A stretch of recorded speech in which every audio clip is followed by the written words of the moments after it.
Decolonization basically in museums is about understanding that first, most of the collections that we are in charge of have been gathered and deployed and used in exhibitions in a colonial context. Today, our audiences, our public, are more and more aware and demanding information and explanation about these collections, and they are more and more critical about the way we use them.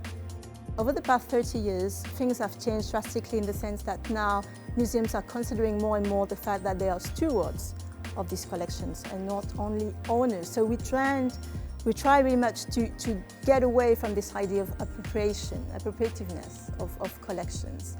We cannot work any longer just being defined by a concept that was posed and placed by men of the 19th century. We're in the 21st century. If we want to be relevant, we have to understand, we have to think what we're going to do with these collections in a decolonial way. So one way, of course, of doing it is building this trust. And in a way to build this trust, we need to make sure that we change our way of working, our practices from ownership to stewardship. And when we do this, it is when we start really thinking that we can merge and collaborate with all these communities in the sense that we are the guardians of the, I would say, physical health and well-being of these collections.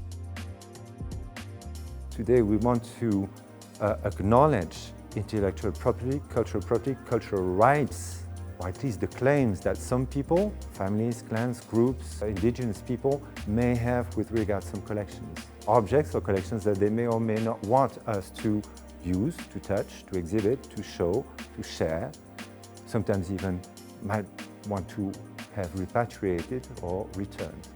So this is another aspect of decolonization, and it is today something that is really inscribed in our mission. But what is really rejoicing is that in the museum we have a good number of people who are really interested by this topic, and that also locally in Geneva we have the support and the collaboration of WIPO to develop our thinking in this field.